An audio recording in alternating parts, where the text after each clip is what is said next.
Hello, good afternoon, नमस्कार। 17th BPSC series जो मैं चला रहा हूँ उसमें से साइंस एंड टेक्नोलॉजी का या 19वां यानी 19th सीरीज है।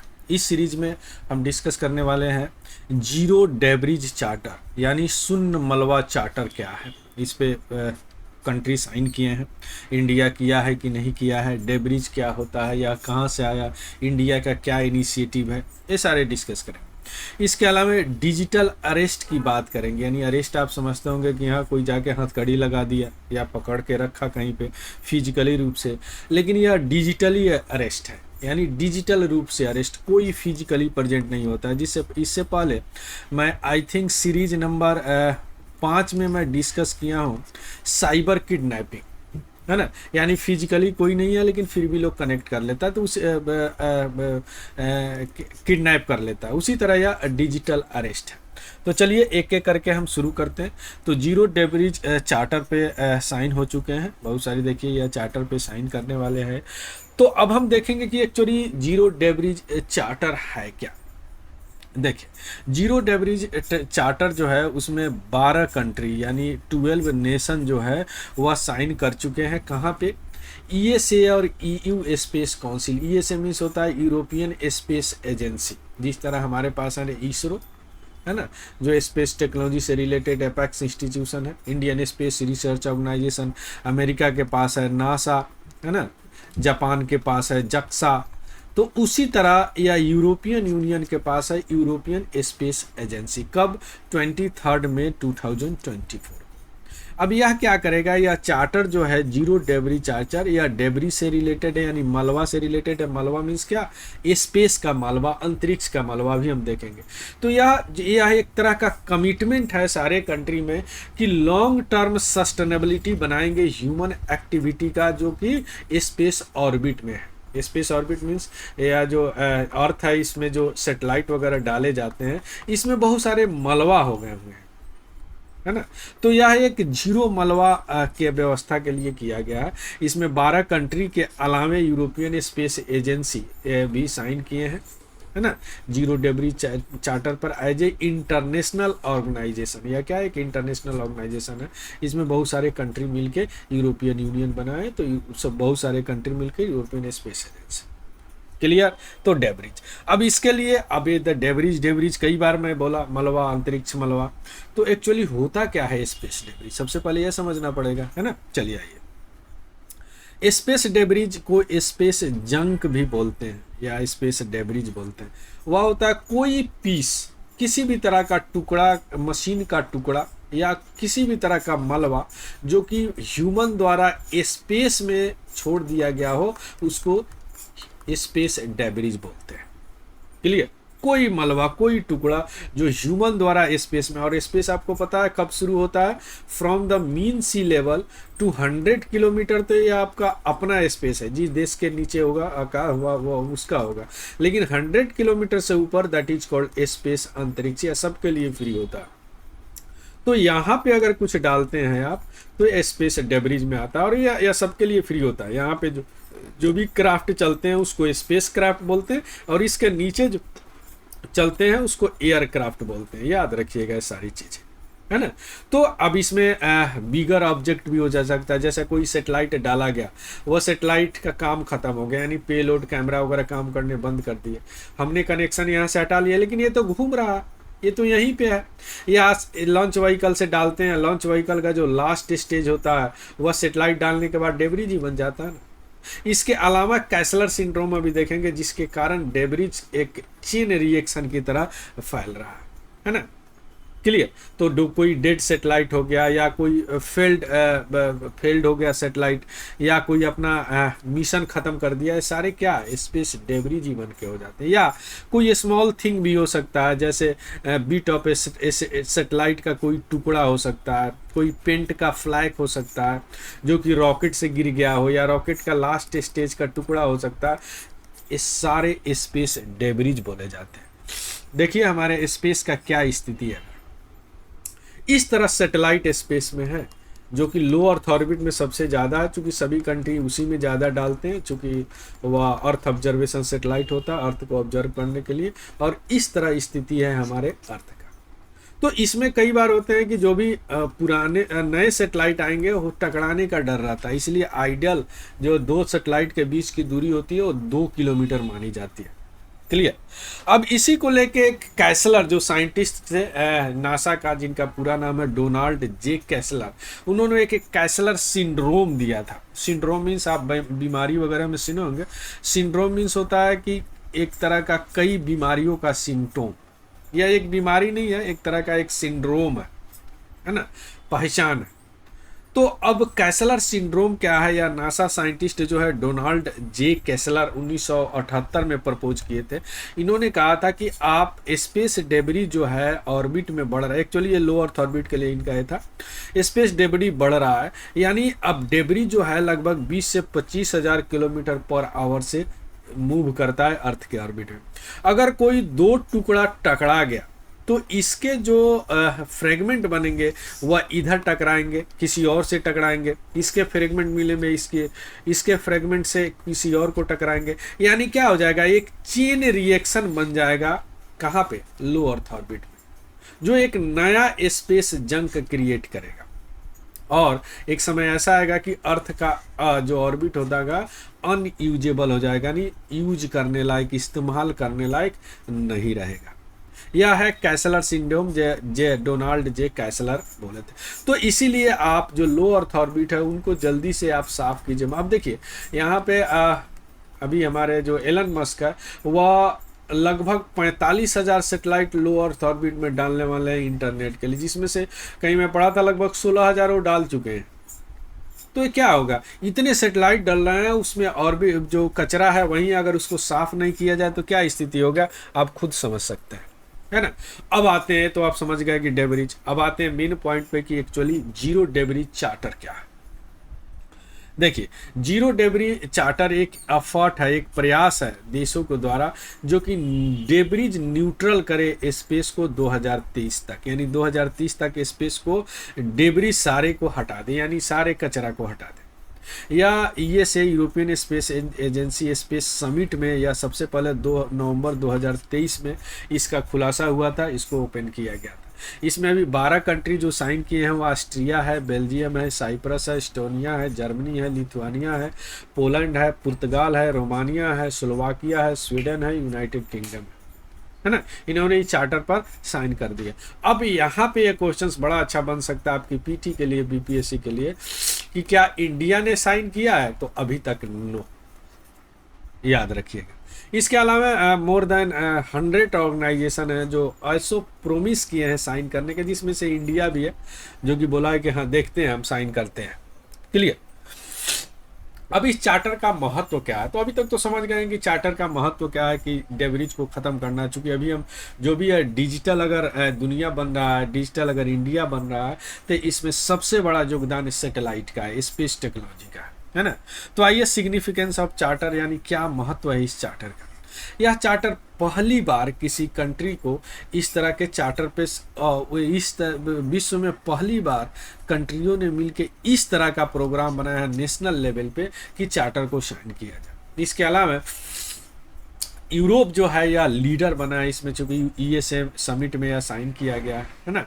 इसके अलावा यूरोप जो है कमिटमेंट दिखाया है लोगों के साथ कि हाँ हम ग्लोबल लीडर बनेंगे, किसके लिए, स्पेस डेबरीज को मिटिगेट करने के लिए, ख़त्म करने के लिए। क्लियर। और एक तरह का है क्या है, कलेक्टिव रिस्पॉन्सिबिलिटी, कलेक्टिव रिस्पॉन्सिबिलिटी बताया जा रहा है कि हाँ भाई डेबरीज को 2030 तक ख़त्म किया जाए, है ना। और पूरे विश्व से लगभग 12 कंट्री ने साइन कर दिया है, इंडिया भी साइन नहीं किया है। तो ये क्या है, एक तरह का आने वाला समय में स्पेस को क्लीन करने का एक बहुत अच्छा इनिशिएटिव है। क्लियर। अब हम आते हैं कि इसके अलावा स्पेस डेबरीज चार्टर के अलावा क्या इंटरनेशनल लेवल पे, और थोड़ा सा हम देखेंगे चूंकि इंडियन है, इंडियन लेवल पे एग्जाम में पूछ सकता है, कुछ हमने किया है। हाँ किया है।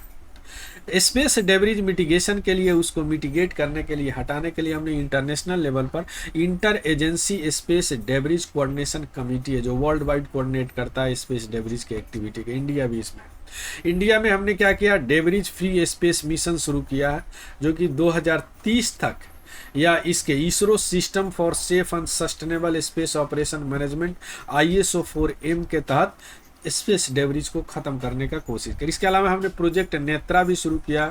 इसका फुल फॉर्म है network for space object tracking and analysis, 2019 में हमने शुरू किया।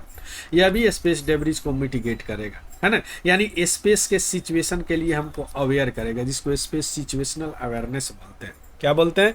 Space situational awareness. देखिए स्पेस सिचुएशनल अवेयरनेस में थोड़ा सा देख लीजिए, इसमें हम लोग क्या देखते हैं? स्पेस वेदर देखते हैं। स्पेस वेदर भी डेब्रिज फैलाता है, जैसे कोई एस्टेरॉयड आया, वह रह गया, टकरा गया या ख़त्म हो गया, है ना। स्पेस से आते हैं आयन वगैरह आते हैं, सोलर फ्लेयर आते हैं, सब एटॉमिक पार्टिकल्स आते हैं, ये सारे क्या होते हैं? वहाँ पे डेब्रिज का काम करते हैं। इसके अलावा ऑर्बिटिंग स्पेस ऑब्जेक्ट जो ऑर्बिट कर रहे हैं सैटेलाइट, या नेचुरल स्पेस डेब्रिज जैसे एस्टेरॉयड हो गया, मीटेराइड हो गया, है ना, ये सारे मिलके ये डेब्रिज बनाते हैं। और इसी को स्पेस के सिचुएशन को अवेयरनेस करने के लिए ये स्पेस सिचुएशनल अवेयरनेस प्रोग्राम चलाया जाता है। इंडिया भी चला है और भी कंट्री चलाते हैं। क्लियर।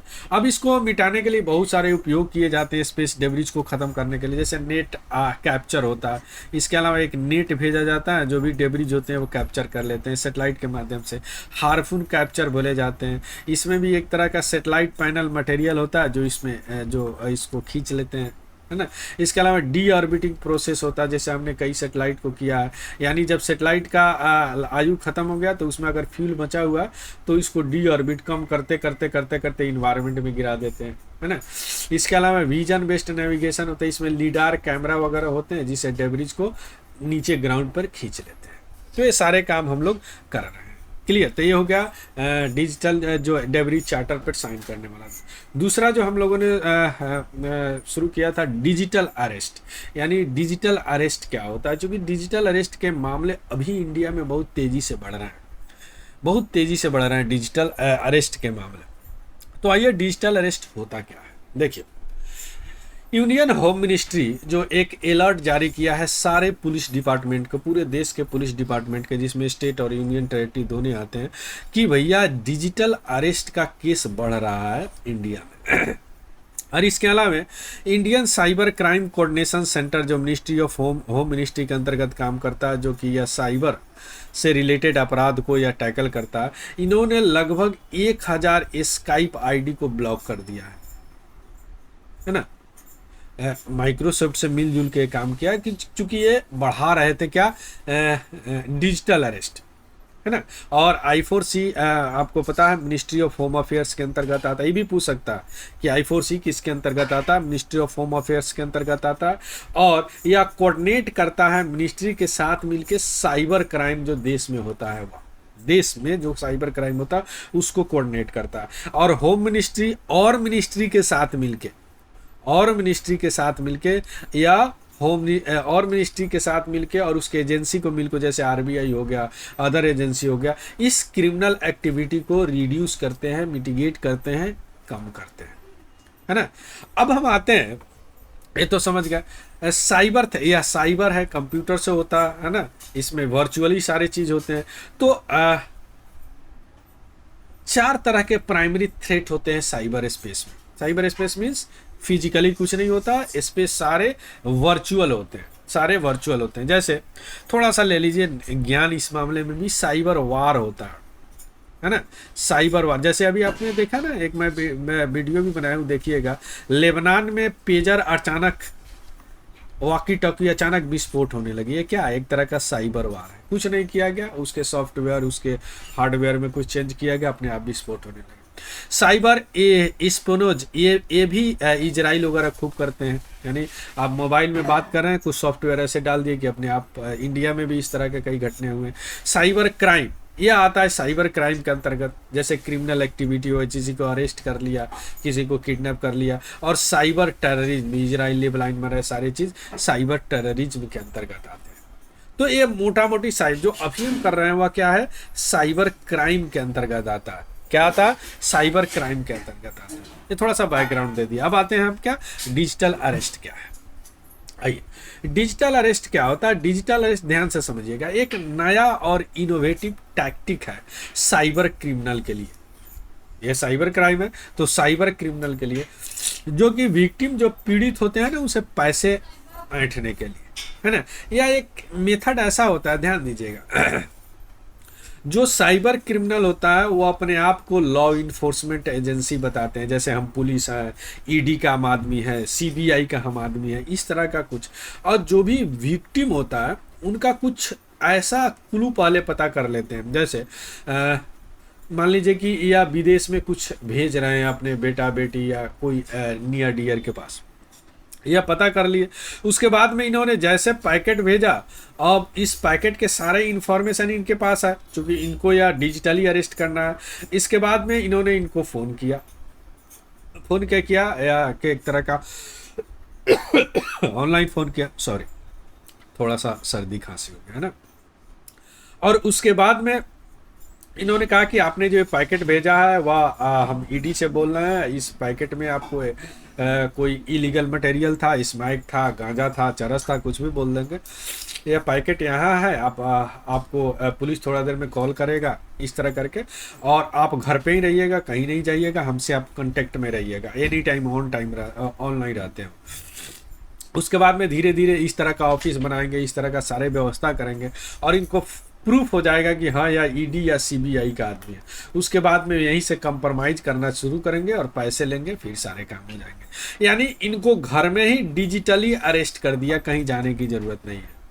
और क्या किया, या इन्फोर्समेंट ऑफिशियल बन के अपने, जैसे हम पुलिस है, इन्फोर्समेंट डायरेक्टरेट का आदमी है, ईडी के आदमी है, सीबीआई के आदमी है, या कुछ और मैनिपुलेट करते हैं और उनको ऐसा विश्वास दिला देते हैं कि आपने कुछ ऐसा सीरियस क्राइम किया। जैसे यह पैकेट आपने भेजा है अमेरिका, वह रास्ते में हम चेक किए हैं, हम ईडी के आदमी हैं, उसमें इस तरह का पैकेट मिले हैं, है ना।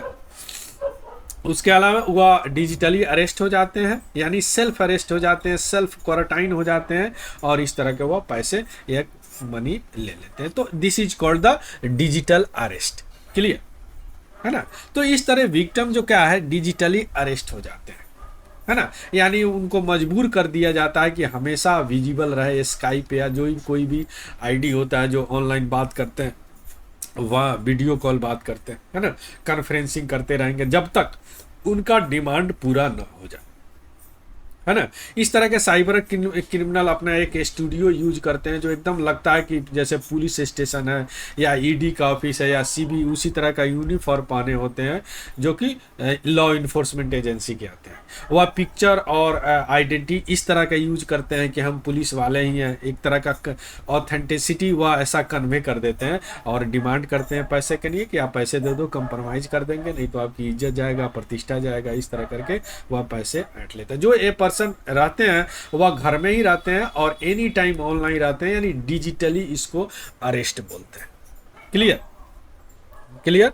तो इस तरह का या यहाँ पे या डिजिटली अरेस्ट हो जाते हैं, या फोटो है जो कि डरावना लग रहा है ना। तो इस तरह का दोनों न्यूज थीम हमने डिस्कस कर लिया कि जीरो डेब्रिज चार्टर क्या है और डिजिटल अरेस्ट क्या है। दोनों बड़ा इंपॉर्टेंट है आपके पीटी बीपीएससी के लिए स्पेशली, चूँकि मैं कई बार बता चुका हूँ कि जो भी ट्रेडिशनल पार्ट है, जैसे हिस्ट्री हो गया, ज्योग्राफी हो गया, इकोनॉमी हो गया, इस तरह का ट्रेडिशनल पार्ट, जनरल हो गया या बिहार स्पेशल हो गया, सभी करते हैं। नॉर्मली सिलेक्शन कराता है या जो कि साइंस एंड टेक्नोलॉजी हो गया, सिंक विथ करेंट अफेयर्स, और करेंट अफेयर्स जो करेंट अफेयर, जैसे मैंने पॉलिटी का सीरीज है, उसी तरह आईआर का थोड़ा सा 2-4 में इंपॉर्टेंट होगा वो बता दूंगा, उस तरह सोसाइटी का इंपॉर्टेंट होगा वो बता दूंगा, है ना। और रीजनिंग, यही मेन सिलेक्शन कराते हैं आपको, चूंकि ये सबके अच्छे होते हैं जो तैयारी कर रहे हैं, क्लियर। या पीडीएफ हमारे टेलीग्राम चैनल है तिवारी जनरल स्टडी, वहाँ पे डाल दूंगा, वहाँ से देख लीजिएगा, उसको भी ज्वाइन कर लीजिएगा। और अगर इन्फॉर्मेटिव लगा हो तो प्लीज़ लाइक शेयर सब्सक्राइब जरूर कीजिएगा। So thank you, have a good day and happy learning. Thank you very much.